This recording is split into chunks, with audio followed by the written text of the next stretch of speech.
One of the original members of Ladysmith Black Mambazo and a cousin to Joseph Shabalala, Alfred Mazibuko, has expressed his grief. The group is on tour abroad.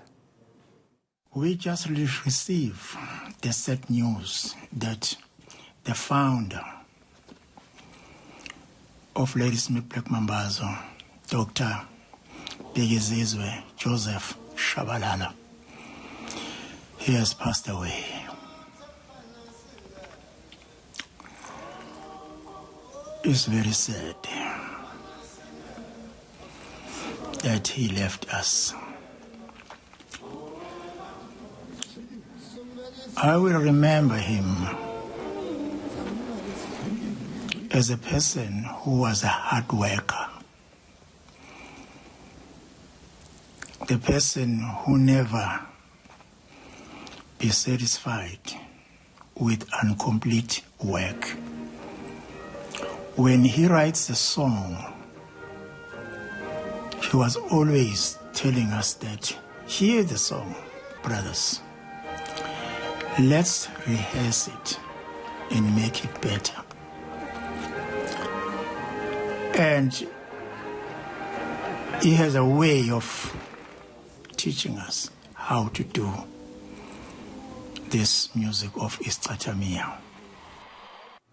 All right, so let me take you live now to Durban, our Durban studios, where we are joined by legendary broadcaster, welcome, Bhodloza Nzimande, a friend of the late Joseph Shabalala. My condolences to you, Mr. Nzimande, Bhodloza Nzimande. I suppose if I was to say to you, if we were to tell the story of Joseph Shabalala to the future and as posterity, what would we say about Joseph Shabalala?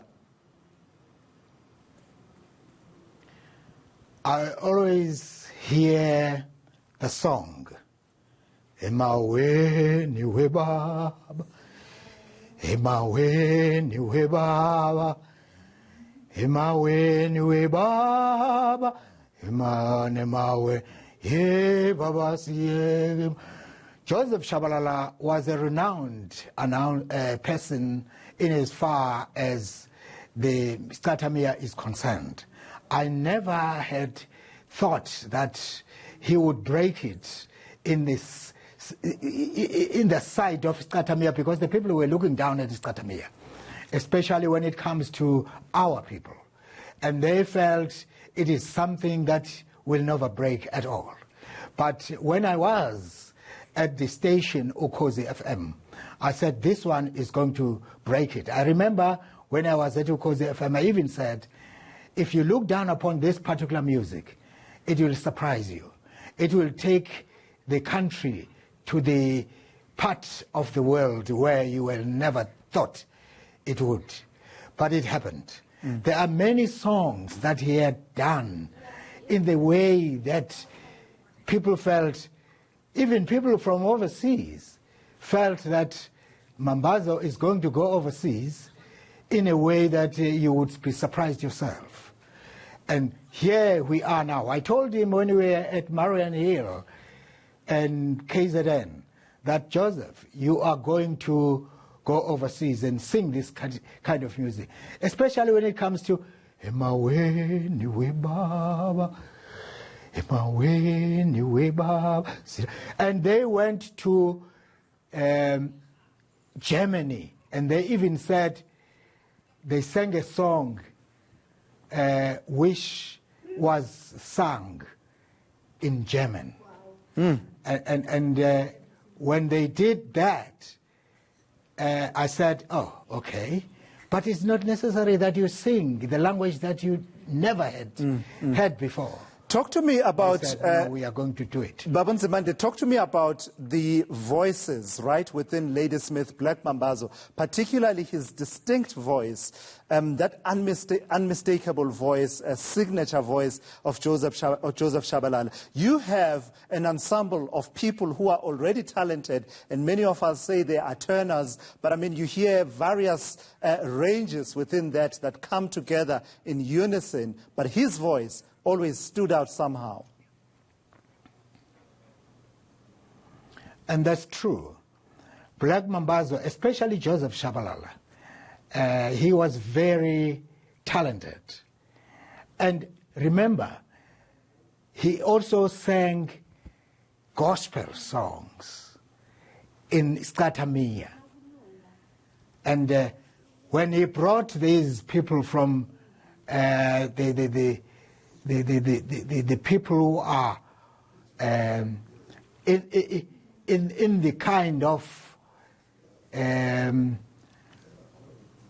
the musicians who are distinct in kind of understanding that these are musicians who are in the church, but they come together in Skatamia. And he rounded them so well that I remember when I said to them, sing it in the way that they will come and blend in this kind of music. Right. Lastly, and they did it. Yeah. He was gifted. Absolutely. Babnzibande, lastly then, talk to me about the appeal of the music of Skatamia. And I know that this is something that's well right up your alley, to put it into context, right? What the significance of this music is, and how significant it is that this music that, you know, has part of its roots within the migrant labor system of South Africa and everything that came with it and the hostels, but it ends up being a massive cultural export from South Africa, a music genre that talks to the people's sufferings during the floods. I think of 1987, for example, Ladysmith Black Mambazo singing about those floods at one particular point. What is it about this genre of music that made it a perfect cultural export for Shabalala and Black Mambazo? Culturally, they sang a song that the other people felt it would never make it. And I like that, especially when you come up and people deride you and they feel that whatever you do, you are not going to succeed. And I like it that way. When you say, I'm going to sing this song, but it is a song that is not going to succeed at all in the way you are trying to push it. And he had the might, and he says to the people, come together, let's sing in a way that will remind our people that we are the people and God is with us. And if I say that God is with us, I'm saying it in the way that God is with us in a very animated way, that God is going to be assisting us in making the people understand that we are for God and we are the people. He was feeling the stadia.